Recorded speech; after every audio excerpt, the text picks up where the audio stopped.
Agradecemos que nos acompañen en otro programa más, Tópicos Universitarios, un espacio independiente que busca difundir y divulgar el quehacer generado al interior de las universidades en las diferentes áreas de su actividad cotidiana. Este espacio se encuentra abierto a todos los universitarios de las distintas instituciones de educación superior. Yo soy Lilia Tania y estudio en la Universidad Eurohispanoamericana. Y los invito a que nos sigan por YouTube y Facebook. Además, que nos pueden escribir por correo electrónico a tópicosuniversitarios@gmail.com. Si desean colaborar en este proyecto y para que nos hagan llegar sus comentarios y sugerencias.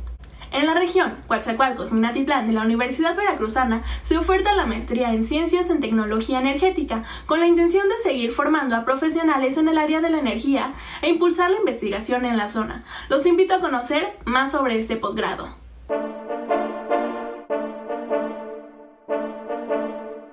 Bueno, pues buenos días a todos y todas. Me presento, soy Gerardo Alcalá Perea, coordinador de la maestría en Ciencias en Tecnología Energética. Hola, buenos días. Yo soy Fernanda Guzmán Resino. Yo soy estudiante de la maestría en Ciencias en Tecnología Energética. Y bueno, actualmente se encuentra abierta la convocatoria para la segunda generación, para que pueda entrar este 1 de agosto a la maestría. Entonces vamos a platicarles un poquito desde la perspectiva de académico y de alumno de qué trata este programa. Entonces, pues quisiera preguntarte, Fernanda, cuando tú elegiste entrar a la maestría, ¿por qué decidiste entrar a esta maestría? Seguramente había más ofertas, ¿o qué tenías en mente? Sí, claro, había más maestrías en las que yo había considerado, pero a final de cuentas el plan de estudios que ofrecía esta maestría fue la que más me llamó la atención porque tenía que ver con cosas que yo había estudiado previamente en la universidad. Por ejemplo, yo me voy a dedicar más en lo que es la línea de investigación 2, en la cual trata de físico-química de superficies. Entonces, eso tiene que ver con trabajar con materiales como polímeros y tú lo que puedes hacer es aprovecharlos para que estos presenten una mejor eficiencia de manera energética. Ok, digamos, en tu caso concreto, tú ya sabías a lo que ibas, porque, bueno, igual la gente no sabe, pero estamos aquí en Coatzacoalcos, ¿no? Entonces, tú aquí estudiaste y venías encarrerada. ¿Puedes platicarnos un poquito de, bueno, ahorita estás en el segundo semestre, en el primer semestre, qué materias llevaste, cuál fue tu experiencia? ¿Estuvo fácil, difícil? ¿Alguna te gustó? ¿Alguna te llamó la atención? Pues fue en sí un reto, porque por ejemplo vimos diferentes materias que tal vez no estaban tan arraigadas al punto de mi carrera. Por ejemplo, yo soy ingeniera química, entonces la parte de programación, pues sí fue como que algo muy fuerte, porque en ingeniería química sí vemos programación, pero no a un nivel más complejo, podría decirse. Entonces, pues sí fue un gran reto, pero que al final del día sí es muy útil, obviamente, aprender a programar, porque también te va a servir para los análisis de datos que tú vas a efectuar en tu tesis. También vimos otras materias como por ejemplo físico-química, que esa pues ya es más de mi línea de investigación. Pero sí las materias son muy interesantes. Ok, perfecto. ¿Y qué te parecieron los profesores, ¿no? En general, todo el núcleo académico de tanto los que te dieron clase como los que no, en cuanto a nivel, digamos, académico y en cuanto al trato que, digamos, como estudiante, como persona. Pues la verdad sí presentan un nivel de conocimientos muy grande. En mi punto de vista, pues sí me han ayudado a comprender diversos temas y siempre que yo he tenido dudas acerca de algún ejercicio o algún tema en específico, pues yo puedo preguntarles y ellos pues me dicen, ¿no? Me orientan acerca de cómo yo debo de afrontar el problema o qué debo hacer para poder entender el tema que yo quiero estudiar. Entonces, digamos, sí sientes un apoyo directo y una integración y confianza para poder consultar, Sí, ¿no? sí. Y con tus compañeros, ¿cuál es el ambiente, la dinámica de trabajo? Pues bueno, yo soy la más pequeña de la generación, pero en sí toda la generación es muy llevadera, todos es un buen ambiente de trabajo y pues sí me agradan como compañeros. Ahorita ya estás en el segundo semestre. ¿Qué materias estás tomando y qué proyecto de investigación estás realizando? Igual, ¿es teórico, numérico, experimental? ¿Qué nos puedes decir? Bueno, yo estoy ahorita tomando las materias como administración de proyectos, eh, también orientado al protocolo de tesis, porque ya estamos viendo cómo vamos a elaborar nuestro proyecto de investigación. Y en cuanto a las optativas que ya tienen que ver con la línea de investigación a la que tú te vayas a dedicar, pues estoy llevando síntesis y formulación de catalizadores, así como síntesis de materiales. En mi caso, yo ya estoy llegando al laboratorio porque mi tema de tesis es experimental. Trata acerca de elaborar un monolito híbrido, es decir, un polímero híbrido que tenga la capacidad de absorber compuestos contaminantes. Y pues por eso yo ya tengo que estar desarrollando a nivel laboratorio ese producto. ¿Y has platicado con tus asesores, con tu director, más adelante, si tienen planes para ir a algún congreso o llevar más allá tu trabajo a un nivel de divulgación? Sí, bueno, ahorita lo que queremos hacer es poder obtener resultados lo más pronto posible. Pero bueno, como sabe, a nivel laboratorio, pues es como que un poquito más tardado el poder obtener resultados porque ya no depende de ti, sino de qué tan bien elaboras el procedimiento o los reactivos o ese tipo de condiciones que pues ya no son de tu cuidado. Pero en sí tenemos previsto obtener resultados y los cuales pensamos publicar en un artículo, de ser posible. Bueno, ya para ir cerrando, al menos por mi parte, a menos que quieras decir algo más, tú, si tuvieras un conocido o alguien te preguntara respecto a la maestría, que está interesado en estudiarla, ¿qué le dirías? ¿Qué le recomendarías? Pues yo siento que sí vale mucho la pena. Nunca está de más el tener más conocimientos acerca de algo. Y si a ti te llama la atención no solamente el área experimental, sino que también, bueno, usted ahorita nos puede explicar la línea de investigación uno. También, pues es un gran conocimiento que uno adquiere al estudiar la maestría. Bueno, ya me dejaste ahora el balón botando. Sí, como vieron, Fernanda se enfoca en la línea de investigación 2, que es físico-química de procesos sustentables. En la línea de investigación uno está enfocada al modelado, simulación y desarrollo de sistemas energéticos. Es una línea que, si bien tiene componentes también experimentales, también tiene una gran fortaleza en la parte teórica y en la parte numérica. Entonces, también tenemos un cuerpo de profesores amplio, que va desde matemáticos, ingenieros químicos, hasta físicos. Entonces, es amplio, amplio. Entonces, es un enfoque, como dice Fernanda, quizá puede ser de reto, pero la intención del programa es que tenga una formación integral con enfocada al aprovechamiento energético, teniendo un enfoque sustentable. Es lo que se intenta. Y, y bueno, ya nada más quizá terminaría diciendo, no sé si quieras decir algo más, Fernanda, alguna pregunta, algo que quieres hacer. Pues por mi parte hasta decir que si tienen ganas de aprovechar su tiempo, de seguir estudiando, pues que no le tengan miedo a la maestría y que intenten entrar en ella. Perfecto.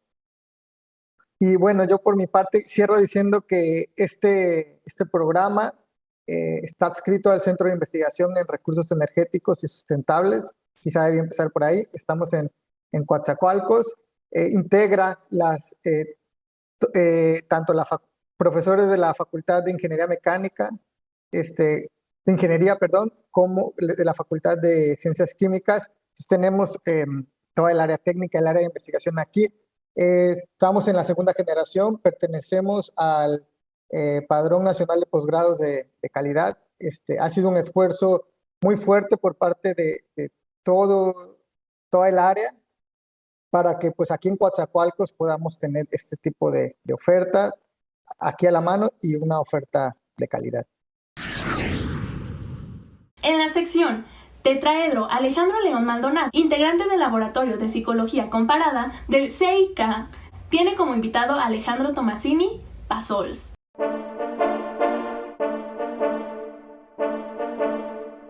Nos encontramos esta tarde en Tópicos Universitarios vía Tetraedro para conversar sobre un suceso académico de primera importancia para la filosofía de habla hispana, la publicación de la traducción al español del Tractatus de Ludwig Wittgenstein por parte del doctor Alejandro Tomasini Pasols, nuestro invitado. Doctor Tomasini, un placer tenerlo con nosotros. Muchas gracias, Alejandro, gracias a la UV y gracias por la invitación y la oportunidad de platicar sobre este libro. Así es, doctor. Pues me gustaría iniciar con una brevísima presentación para nuestro auditorio de nuestro invitado antes de dar inicio a la charla. El doctor Tomasini es filósofo y especialista en la filosofía de Ludwig Wittgenstein, investigador de la UNAM, investigador nacional nivel 3, doctor honoris causa por la Universidad del Rosario, Argentina, y premio Miguel de Unamuno en España. Ha realizado traducción de la obra del genio filósofo de Austria, Ludwig Wittgenstein, entre ellas Observaciones filosóficas y, por supuesto, del Tractatus Logico Philosophicus, que es sobre lo que vamos a charlar. Doctor, en el 2021 se conmemoraron 100 años de la publicación del Tractatus. Ello representó un suceso para la filosofía pues, a nivel global. ¿Podría usted compartirnos algunas de las razones que colocaron al Tractatus en el centro del mundo de la filosofía como una obra fundamental? Sí, bueno, no es muy difícil de responder por el impacto que es fácilmente detectable en el mundo académico causado por esta obra. De hecho, si tuviéramos que usar etiquetas, clasificaciones, diríamos que es el segundo libro más importante del siglo XX, siendo el primero el otro libro de Wittgenstein, Las Investigaciones Filosóficas. El Tractatus es un libro importantísimo porque es un libro en el que la filosofía de la lógica aparece en el frente, digamos, de las discusiones en filosofía. Es un libro que contiene una reflexión original, profunda, esclarecedora sobre la naturaleza de la lógica y de las relaciones entre la lógica, el pensamiento y la realidad. Pero sobre esa base de esta reflexión general vienen muchas discusiones muy importantes porque a partir de ahí se empezaron a discutir de cierta manera ciertos temas de filosofía de las matemáticas, filosofía del lenguaje, filosofía de la mente, ética. Entonces es un libro pequeño, muy condensado, escrito en un estilo muy original que cubre prácticamente el todo de la filosofía. Y contiene una concepción de la filosofía que es sumamente original, única, poco compartida inclusive al día de hoy, aunque tiene cada vez más adeptos, pero que es realmente importante en el sentido de que marca un nuevo inicio en la reflexión filosófica. En general, los problemas filosóficos eran vistos, siguen siendo vistos por muchos como problemas de conocimiento, de adquisición de conocimiento, de avance en el conocimiento, adelantándose un poco a las ciencias, emitiendo ciertas hipótesis muy generales que todavía no se confirman. Y con Wittgenstein hay un corte radical. La filosofía no tiene que ver con eso, no tiene que ver con el conocimiento. La filosofía es un proceso de esclarecimiento del pensamiento desde un punto de vista lógico, la aclaración de nuestros pensamientos, entonces, en todos los contextos. Entonces eso le dio un giro muy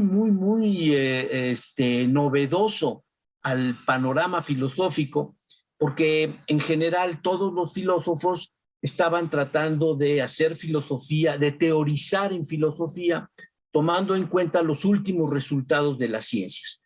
Y Wittgenstein cambia eso, yo creo que de manera definitiva, radical, y da un diagnóstico que es además interesante, ¿no? Es problemático porque las cosas no son tan simples, porque cuando alguien viene y dice, digamos, el discurso filosófico es un discurso sin sentido, etcétera, por una serie de razones que él da, pues lo primero que se le ocurre a alguien es decir, bueno, ¿y tu discurso filosófico también es un sinsentido o no? Y ahí caemos en la gran paradoja del Tractatus, de la cual él trata de salir al final del libro, ¿no? Con el famoso silencio. Muy bien, doctor. Bueno, pues creo que en términos generales esto ayuda a nuestro auditorio a ubicarse en la relevancia de la obra. Y bueno, también de alguna manera esboza motivos por los cuales es tan importante que una obra así sea asequible pues en diferentes lenguas, ¿no? Entre ellas la nuestra. Sí, Entonces, claro. bueno, antes de dar paso a hablar ya del trabajo que usted realizó de traducción en particular en relación con el Tractatus, me gustaría saber, en su opinión, en términos generales, ¿cuáles son los retos implicados en la traducción de una obra filosófica? Y en su opinión, ¿qué cualidades convergen en el trabajo de un traductor de filosofía? Sí, yo creo que son más o menos las mismas dificultades que se plantean en cualquier otra labor de filosofía, de traducción en otro contexto. Hay cuestiones que son de grado. Hay que conocer un poco el lenguaje del autor, pero sobre todo hay que estar empapado de los temas, porque en ocasiones, por ejemplo, se tienen que construir neologismos o barbarismos, decir cosas que no son usuales en el idioma al que uno está vertiendo el texto original. Hay que conocer eso y hay que conocer también, en mi caso, bueno, fue así, yo me serví de muchísimas traducciones a otros idiomas y eso permite tener un panorama muy variado, florido, de cómo dicen eso que dice en alemán él, que en español se ha traducido de esta manera, cómo se dice en francés, en italiano, en portugués, en polaco. Yo tuve acceso afortunadamente a todas esas versiones porque, bueno, es como un dato anecdótico. Bueno, tengo como 20 traducciones del Tractatus. Hay idiomas que no me sirven, el vasco, el húngaro, no, ahí no voy a poder yo utilizarlos, pero afortunadamente el polaco sí, el polaco me abre el checo un poco, yo tenía todas estas variantes, y entonces puede uno irse orientando y buscando lo que es la mejor traducción. La traducción, como tú sabes, está realizada, montada en una traducción que ya existía, que ya se había hecho, porque yo esa traducción la hice y la registré ante el Instituto del Derecho de Autor en 1995 y tengo el registro.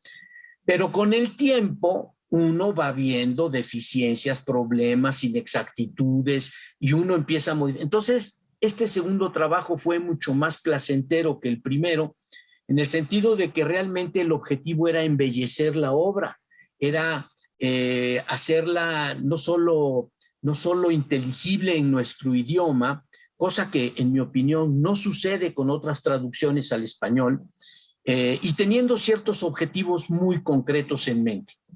A mí lo que me interesa es que este texto tan difícil, este clásico de la filosofía, que es presentado como un texto enigmático, incomprensible, a mi modo de ver, cerrado, clausurado para el lector de habla hispana en las antiguas traducciones, hay 4 al español. Bueno, había que modificar eso y presentar una traducción que lo hiciera no solamente comprensible, sino, por así decirlo, deleitable, que fuera un texto que se entiende, como él mismo lo dice en el prólogo, lo disfruta uno al leerlo. Y bueno, yo quisiera pensar que algo de eso se logró en esta traducción. ¿Sí?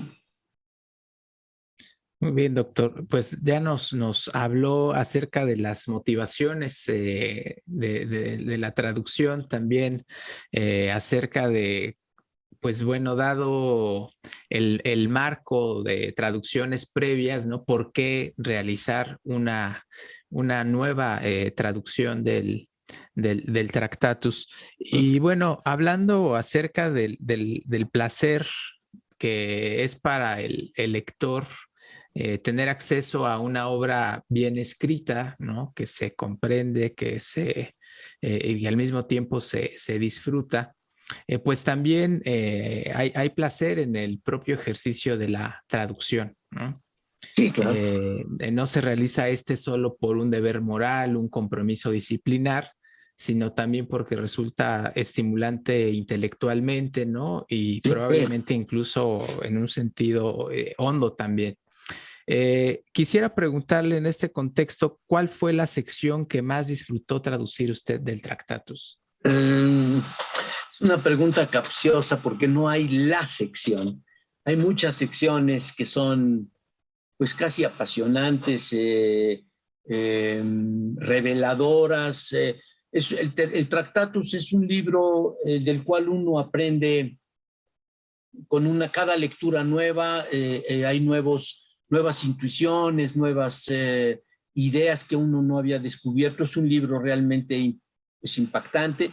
Entonces, no, bueno, están todas las partes relacionadas con el lenguaje, la necesidad de acuñar ciertas expresiones nuevas que no estaban, toda la parte final sobre lo indecible, los límites del lenguaje, todo lo del solipsismo, inclusive lo de filosofía de las matemáticas, la naturaleza del número. O sea, todo eso da como resultado una experiencia pues muy enriquecedora filosóficamente. Es un libro que enseña mucho, ¿sí? Que enseña mucho. Y yo hice algo que no está en las traducciones usuales, es que hay el Wittgenstein, la bibliografía sobre el Tractatus es inmensa, tanto en artículos como en reseñas, como en libros, ¿sí? Compendios, antologías, hay muchísimo. Pero hay un libro en particular, y curiosamente de los primeros que salieron, porque salió en 1964, de un filósofo de las matemáticas, se llamaba Max Black, que hizo una presentación del libro, pero dividiendo el texto en secciones y les puso títulos. Entonces yo adapté eso al texto, no al texto alemán, pero sí a la traducción, citando las divisiones. Y entonces ahora el lector del libro ve el libro dividido en secciones con títulos, de modo que tiene una idea muy clara de cuáles son los temas que Wittgenstein va abordando, y son 90 temas. Entonces, en lugar de tener un texto corrido, que como saben, como se sabe, el Tractatus viene con numeradas las oraciones, las proposiciones, en función de su importancia. Hay la 1, 2, 3, 4, 6, 7, que son las fundamentales, y esas se van es como un árbol, ¿no? Lógico, se van derivando otras, etcétera, pero no hay divisiones. Entonces es un texto difícil. La labor que hizo Max Black fue la de distinguir todas estas secciones, ponerles títulos, entonces uno va viendo cuándo se pasa y por qué, y entonces ve una de las transiciones de la reflexión sobre las paradojas, sobre la variable, las constantes lógicas, la generalidad, etcétera. Y entonces uno va viendo y dice, qué completo es ese libro, que de otra manera, pues uno se pierde en él también, ¿no? Es mucho más fácil. Entonces, yo creo que esto lo hace desde luego, es la única traducción en el mundo que tiene los textos, la división de Max Black. No hay otro. Entonces, en ese sentido, pues vamos a la vanguardia. Espero que sea nada más en ese sentido, pero yo creo que ofreciéndole al alumno, al investigador, al colega, al lector, a la gente culta, un texto, me parece, bueno, que es asequible, obviamente, pero que por primera vez en español, me parece a mí, a pesar de las 4 versiones previas, una de las cuales es una barbaridad, pero bueno, de las versiones anteriores, el texto resultaba extraño por la terminología, porque hay mucho de traducción, yo diría, pedante, antipática, pseudo, exagerada en español. Y yo lo que traté de hacer es de expresarme en español del modo natural, al modo como Wittgenstein se expresa en alemán, porque ahí él es la forma normal de hablar, ¿sí? Entonces, bueno, espero haber logrado eso también, de modo que cualquier persona pueda ver las secuencias de oraciones y entender, ¿no? Las concatenaciones y demás. Y bueno, ese era el reto realmente, ¿no? Ese era el reto. Sí, doctor, es claro a partir de sus respuestas que estamos tratando con un texto complejo, un texto profundo y del que siempre se aprende, ¿no? ¿Hay algún aspecto de la obra de Wittgenstein, del Tractatus, que se le haya revelado a usted durante la traducción o algún aspecto de la obra en el que haya logrado profundizar a partir de este trabajo que realizó? No, porque bueno, yo ya había pasado por todas todas las secciones y todo, ya se había hecho el trabajo, pero lo que sí me parece que es un logro, y sobre todo gracias también a las divisiones que se hicieron, es ver con mayor facilidad, sentir la continuidad en las proposiciones, las secuencias, ver cómo encajan unas con otras y cómo un tema se esclarece. Porque el ideal de Wittgenstein es como mencionar un tema, decir desde un punto de vista lógico todo lo que tiene que decir al respecto y pasar al siguiente.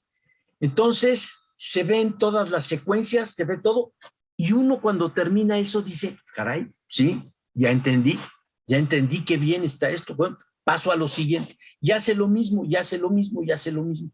Entonces, hay por ejemplo, las cuestiones de probabilidad, a mí me sirvieron bastante ahora, lo entiendo mejor, lo que él tenía que decir sobre la probabilidad de las proposiciones. Eso como que entendí algo nuevo que a mí se me había escapado.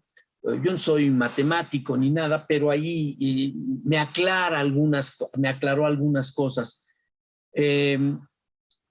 Otro aspecto, bueno, también lo de filosofía de la ciencia estuvo bien, entendí un poco mejor algunas de las afirmaciones que él hace, muy interesantes sobre la naturaleza de las teorías científicas, las presuposiciones de la ciencia en particular de la física, que es una visión de la ciencia que es distinta de los empiristas y los tradicionales, que ven, filósofos tradicionales que ven el desarrollo científico como la continuidad del sentido común, el lenguaje natural, la tecnificación de todo eso, y se olvidan que no, que se introducen axiomas que cambian el sentido de las cosas, que se presentan modelos científicos que introducen cambios en los sentidos de las palabras, que orientan la investigación científica de cierta manera, etcétera. Todo eso creo que me ayudó mucho.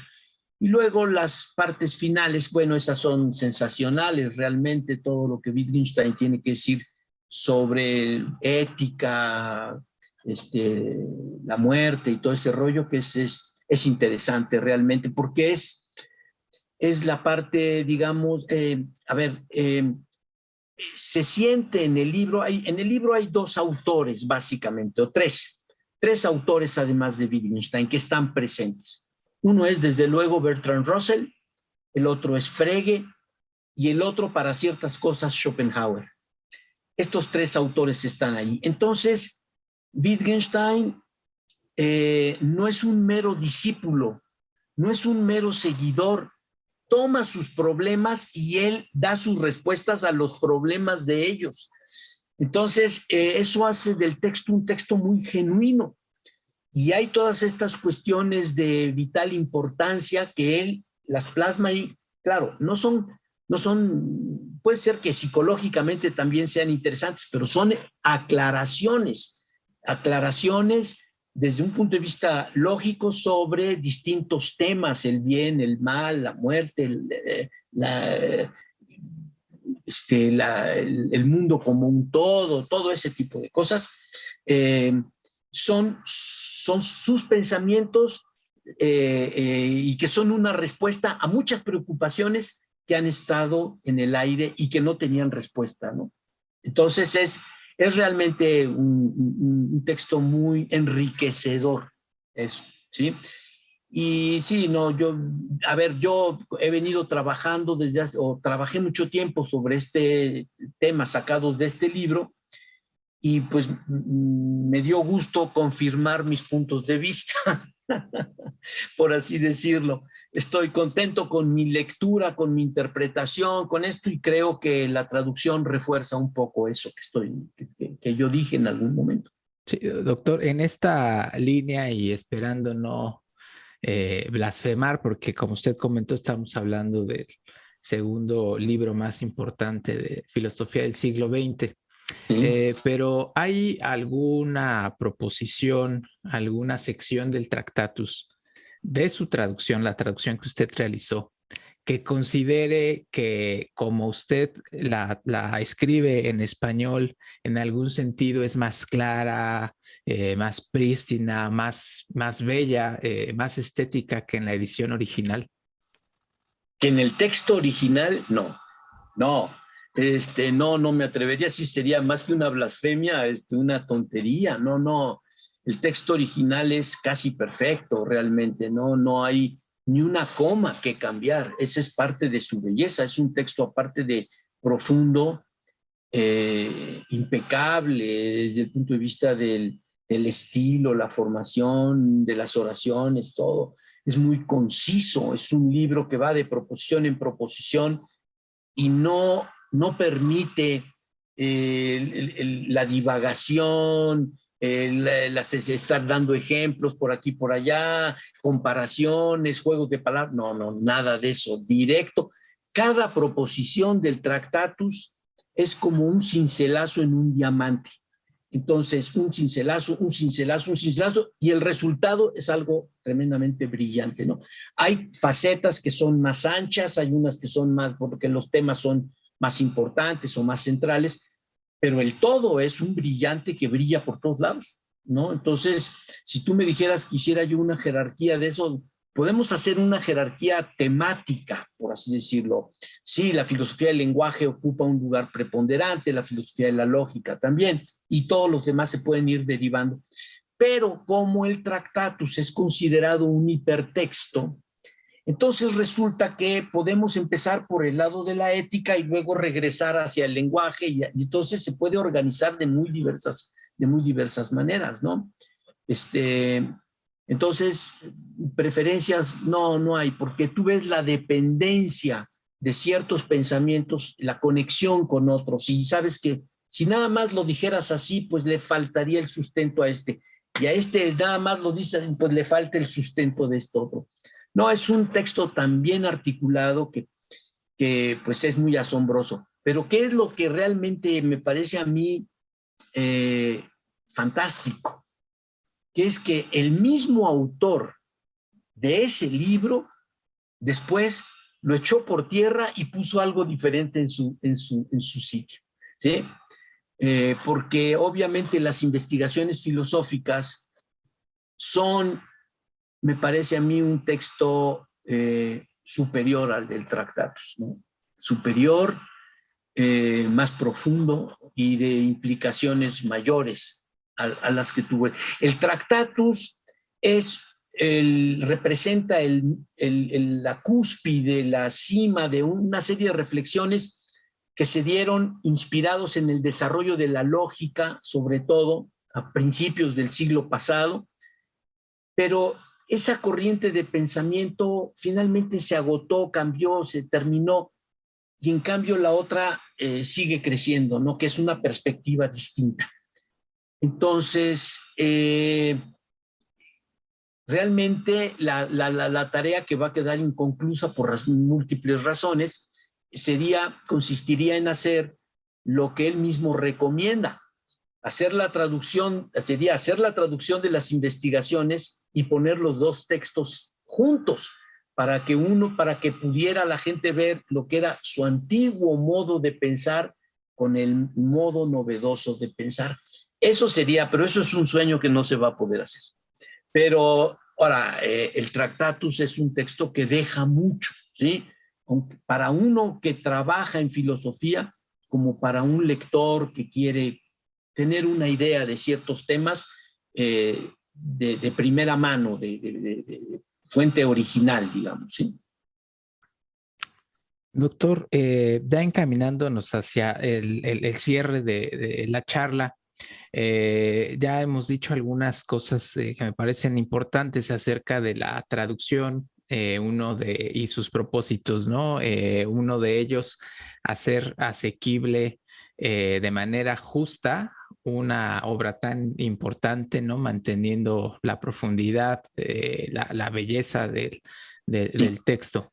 Muy importante. También ya hemos hablado de la estructura también particular y novedosa respecto de otras traducciones, pero creo que nos hace falta abordar un punto para invitar a nuestro auditorio a acercarse a la lectura de su traducción, y está relacionado con el ensayo introductorio que presenta el Tractatus. ¿Nos podría hablar brevemente del texto que usted escribió para esta traducción?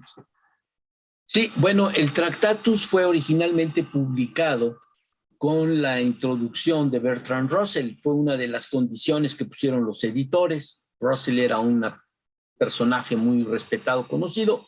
El texto era muy raro y entonces se le pidió a Russell que lo hiciera y él obviamente lo hizo.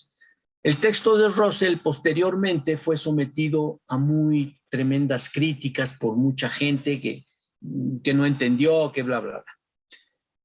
Entonces, a mí me correspondía, yo sentía hacer una breve introducción explicando la necesidad de la nueva traducción al español y sobre todo aclarando el uso de ciertos tecnicismos, de ciertas traducciones, de ciertas traducciones de algunas palabras que usa Wittgenstein, que a mi modo de ver están mal traducidas al español.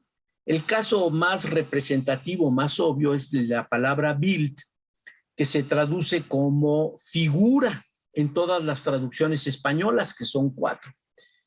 Pero traducir Bild como figura para hablar de lo que se conoce como la teoría pictórica, pues es muy equívoco, porque Wittgenstein no está hablando de la teoría figurativa.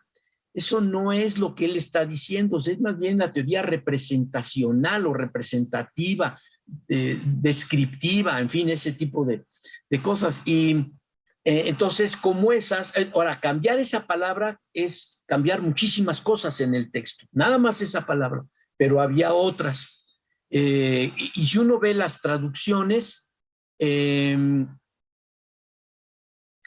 cada traductor casi pone lo que le viene en gana. Las primeras traducciones fueron hechas calcadas de las versiones inglesas, de las dos versiones que hay en inglés. Entonces traducen del inglés más que del alemán, ¿sí? Entonces eso no da resultado. Había que ver el texto, entender el problema y construir la expresión en español, tal como debe ser. Eso no es tan fácil. Entonces había que pensarle un poco, y no hay mucho, pero sí hay algunas nociones así. Entonces, pienso que ganamos en claridad, que ganamos en claridad. Vamos a ver el éxito de esta traducción si en el mundo académico logramos imponer esta terminología frente a la tradicional, que de entrada estuvo mal, ¿no? Pienso yo. Y ojalá así sea, para que la versión mexicana pues sea la buena. Muy bien, doctor. Pues muchísimas gracias por esta charla. ¿No? Agradecemos mucho su generosa participación, así como la de Tópicos Universitarios, nuestros anfitriones. Y bueno, no queda más que invitar a la gente que nos acompaña a leer el Tractatus, traducido por el doctor Alejandro Tomasini Basols. Sí, es este. Muy bien. Ustedes saben, ¿quieres que explique en 2 palabras? No sé si tengo sí, tiempo. por favor, claro. El libro termina con la sección 7, y que yo traduje de esta manera. Sobre aquello de lo que no se puede hablar, se debe guardar silencio. Hay muchas variantes de esto. Yo pienso que no se entienden en otras variantes, pero la idea de silencio es la idea que emerge de sobre la base de una cierta comprensión de la realidad, de la lógica del mundo, etcétera. Entendemos que ya no hay nada más que decir, que ya decir algo es redundante, y entonces lo que queda es el silencio. Y esta es la idea que quisimos plasmar aquí, ¿no? Decir, bueno, hay comprensión, y luego ya que entendiste, ya no digas nada, ya, ahí está. Ya está todo.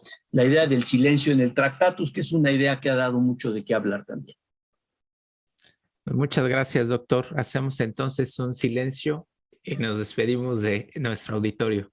Bueno, muchas gracias. Gracias por la invitación y espero que sirva. Colocaremos el enlace a la información del libro para quien esté interesado en adquirirlo, que pues también es un asunto importante de abrir estos espacios. Bueno, muchísimas gracias por la invitación, la oportunidad. Hasta pronto. Los dejo ahora con Mario Miguel Ojeda Ramírez.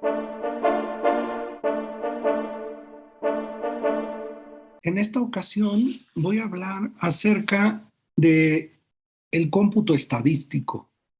El cómputo estadístico es un área que se fundó con la aparición de la computadora y la creación de los primeros programas para resolver problemas estadísticos que se escribieron en lenguajes de programación para computadora.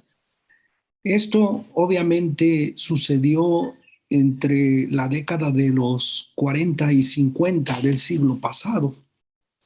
Los equipos de computadores en un inicio eran grandes equipos que se ubicaban incluso en un edificio completo y servían a grandes instituciones.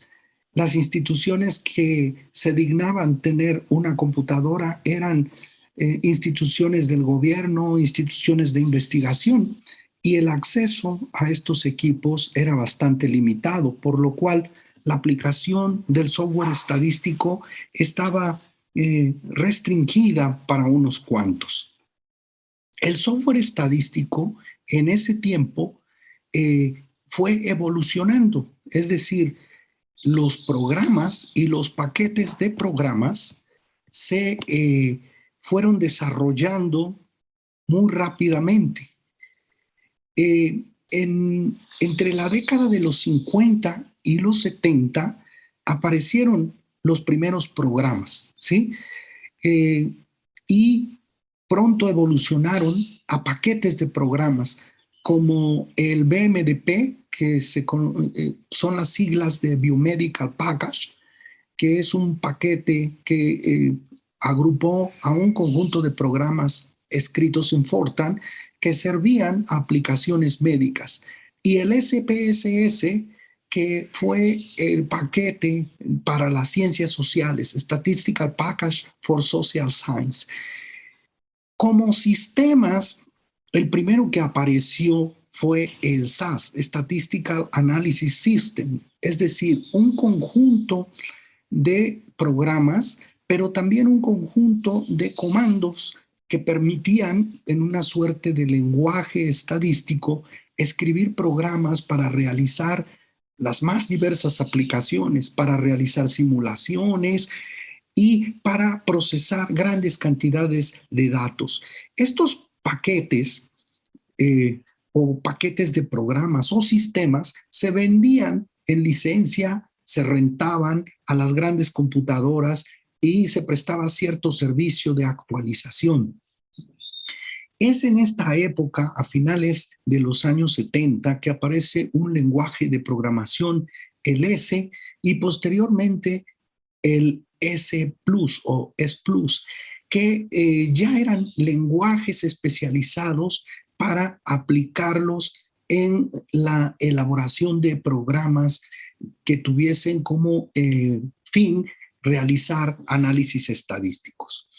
En la década de los 70 se diseminan los computadores personales, aparecen las computadoras de escritorio y los computadores portátiles, y todos los programas estadísticos evolucionan a programas mucho más portátiles, mucho más, digamos, sencillos de utilizar. Y estos mismos sistemas, el BMDP, el SPSS, el SAS, se vuelven a convertir en programas licenciados. Así aparecen otro tipo de programas, pero llega este lenguaje S+, se libera su código, se hace el código abierto, que es una revolución muy grande en la promoción del software estadístico. Con el software libre aparecen un gran proyecto que se llama R-Project. Este proyecto genera una comunidad internacional que desarrolla paquetes, que desarrolla librerías especializadas, que desarrolla programas que sirven a los propósitos de los análisis estadísticos. Con esto se ha logrado que el software pase de ser un recurso que tiene costos y que hace que mucha gente no pueda acceder a ellos, a un proyecto en el cual la comunidad internacional construye los recursos y esta comunidad le presta difusión y desarrolla aplicaciones de estos recursos de software libre. Aquí encontramos Python, encontramos muchas aplicaciones que ahora están disponibles en muchos sitios de internet gratuitos, páginas que nos dan paquetes ya construidos y que sirven a la difusión de las aplicaciones de la estadística. Hay muchos recursos de aprendizaje que ahora se publican a través de videos, hay tutoriales, y el software libre ha constituido una gran plataforma de promoción de lo que es el análisis de datos. Con esto llegamos a la era de la información y el conocimiento. Con esto llegamos al supercómputo y llegamos también al Internet de las cosas, llegamos a lo que sería la ciencia de los datos, que encuentra en todos estos recursos una gran fuente para desarrollar investigaciones, para desarrollar aplicaciones que generan nuevos conocimientos, con lo cual se hace realidad el principio de la ciencia abierta. En este escenario, la estadística está encontrando una gran plataforma para diseminarse en todas las áreas, en todos los ámbitos, y en la educación encuentra un nicho para promoverse y desarrollarse. Regresaré con comentarios sobre la estadística en futuras cápsulas. Por el momento, muchas gracias. Continuar con la formación profesional después de la licenciatura es impredecible en nuestros días. A lo largo del país se ofertan una gran variedad de posgrados y en esta ocasión nos invito a conocer la especialización de odontopediatría. Hola, ¿qué tal? Buen día. Estamos aquí con la doctora Ilse que se va a presentar. Es una estudiante del posgrado de odontopediatría, pero mejor que ella nos cuente se presente con nosotros. Hola, muy buenos días. Antes que nada, muchísimas gracias por la invitación. Yo soy Ilse del Carmen Vázquez López, soy cirujana dentista, egresada de la Universidad Veracruzana, Campus Minatitlán. Actualmente soy estudiante de odontopediatría de la especialidad. Estoy en el último semestre, igualmente cursándola ahí en la Universidad Veracruzana, Campus Minatitlán. Vaya, doctora Ilse, cuéntenos, por favor, ¿cuál fue su proceso para el ingreso de odontopediatría? ¿Cómo se enteró del posgrado? ¿Cómo nació en usted el interés por cursarlo? Bueno, cuando nosotros cursábamos la licenciatura, muchas veces teníamos que llevar pacientes pediátricos y realmente en alguna ocasión algún doctor se me acercó para preguntarme por qué, si cuando terminara mi carrera no tomaba una especialidad en niños, porque se me daba mucho la facilidad de platicar con ellos. Entonces se me hizo muy agradable y cuando salió la convocatoria decidí ingresarlo. Realicé todos los trámites de acuerdo a lo que te pide la universidad, que son tus datos, tus títulos y todos los papeles que te piden.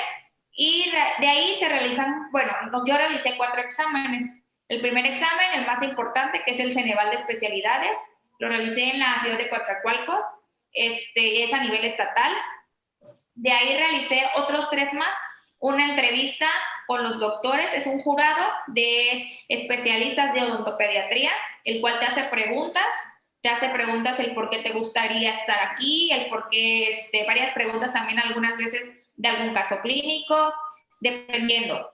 El otro examen es en inglés, te ponen a traducir un caso clínico, odontopediátrico claramente, y el tercer y cuarto último examen es un examen exclusivamente de odontopediatría, o sea, te ponen igual casos clínicos, preguntas referente a lo que es la especialidad. Cuando a mí me tocó hacerlo, lo realicé, como repito, en Coatzacoalcos, Veracruz. Después de eso, se mandan esos exámenes. Yo quedé en primer lugar a nivel estatal al realizar mi examen, entonces fue una satisfacción muy grande. Ay, maravilloso, felicidades. ¿Y cómo ha sentido el posgrado? ¿Cómo ha sentido con sus maestros? ¿Cómo se ha sentido durante su desarrollo dentro de...? Como comentaba, a mí me encanta mucho la especialidad, me gusta mucho el trato con los niños. Desgraciadamente y desafortunadamente nos tocó la pandemia. Estamos en el transcurso de la pandemia, entonces sí son muy diferentes el hecho de estar con los niños, te acostumbras mucho al estar en manera presencial a estar en manera virtual. Estuvimos llevando las clases virtualmente y pues realmente extrañábamos mucho a los niños porque pues no es lo mismo la participación de ellos con nosotros y con los padres que pues estarlo haciendo virtualmente. Pero pues sí, con los doctores, la verdad es muy satisfactorio. Mis doctores todos son especialistas en odontopediatría, entonces cada uno tiene una manera de pensar y de ayudarte de diferente manera, entonces eso nos apoya muchísimo. Cada uno nos da datos, nos ayuda, nos explican, nos dan diferentes tipos de libros que podemos leer, son muy colaborativos con nosotros. Ah, muy bien. Comentábamos que la UV abre su convocatoria, ¿no? Y vienen compañeros de otros lugares. ¿Cómo ha sentido el proceso también de interculturalidad con sus compañeros dentro del posgrado? Ok. Como mencionaba, tanto como en endodoncia, hay dos especialidades, endodoncia y odontopediatría. Entonces, llevamos unas que otras clases juntos y vienen compañeros de otros estados. Por ejemplo, en mi caso, estoy con una compañera de Chiapas, hay compañeros de Acayucan, hay compañeros igual de Minatitlán, hay compañeros de fuera. ¿Cómo siente usted qué es el trato con los niños? Ahora que volvieron a clínicas nuevamente, ¿cómo ha sentido otra vez el trato con los pacientes pediátricos? Ay, es muy padre volver a tratar con los niños. Realmente es muy diferente porque tenemos que tener otro tipo de medidas sanitarias y las estamos llevando adecuadamente, pero realmente a los niños les gusta mucho asistir, sobre todo porque pues ya nos conocen la mayoría, ellos llegan y ya hacemos el protocolo necesario de sanitización, el protocolo necesario para atenderlos y realmente es muy satisfactorio ver cómo se van felices porque ya tienen igual ellos mucho tiempo de no haber salido o no haber asistido a algún lado y eso los pone muy felices a ellos. Entonces, es muy padre que vuelvan a regresar. Qué maravilloso. Hablando del paciente pediátrico, ¿cómo es que llega ahí? ¿Cuál es la difusión para el posgrado de odontopediatría en cuanto a los pacientes, para que lo trabajen ustedes con ellos? Muchas veces es por redes sociales, otras veces como ellos saben, los pacientes en la Universidad Veracruzana se realizan consultas odontológicas desde la licenciatura hasta pues la especialidad y ellos llegan voluntariamente y nosotros hacemos lo que es la promoción. Ellos llegan, nosotros no es como que vayamos a buscar a los pacientes, ellos llegan solitos y pues también muchas veces es porque nos los mandan los de la licenciatura, tanto como nos los mandan otros compañeros fuera o ellos lo han visto y hemos sido recomendados. Muy bien, doctora Ilse. Y en cuanto a congresos, ¿cómo ha sentido la participación del posgrado en congresos? Pues hemos llevado, la última vez llevamos un congreso virtual, estamos ya en un congreso internacional de odontología pediátrica, llevamos un 7º foro que era nacional de investigación en odontopediatría, hicimos jornadas de actualización odontopediátrica, también un congreso nacional e internacional universitario de odontopediatría y ortopedia, y el último que realizamos fue junto con la UNAM, que era igual un congreso nacional e internacional de odontopediatría.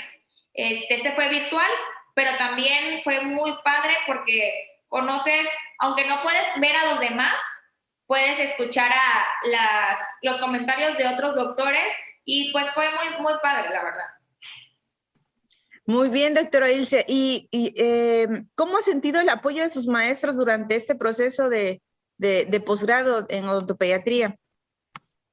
Pues nos ha sido de mucha ayuda, porque los doctores se han adaptado y nosotros nos hemos adaptado a ellos con esto de la pandemia.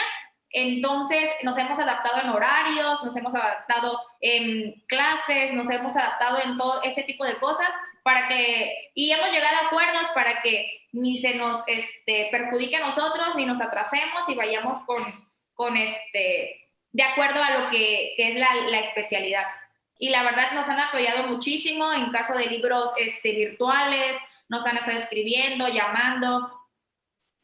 Para finalizar, doctora Ilse, ¿qué consejo les daría a los que quieren a quienes quieran ingresar al posgrado de odontopediatría? Bueno, yo siempre he creído que la salud dental es muy importante. El amar tu carrera es lo que nos interesa. La odontopediatría es una especialidad que te ofrece muchas y grandes oportunidades. No nada más es querer hacer las cosas, es amar lo que haces. No nada más te ganas el corazón de los niños, te ganas el corazón de los padres, y dependiendo de lo que tú haces, ellos van a regresar. Igual los niños, si les ganaste su confianza, con muchas ganas regresan con una sonrisa que es muy satisfactoria cuando te gusta lo que haces. Muchas gracias, doctora, y se le agradezco infinitamente su participación en esta entrevista. Muchísimas gracias a ustedes por invitarme.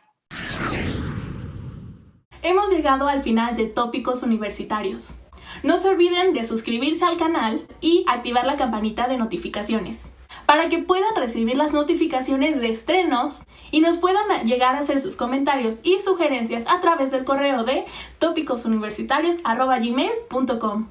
Soy Lilia Tania de la Universidad Héroes Panamericana.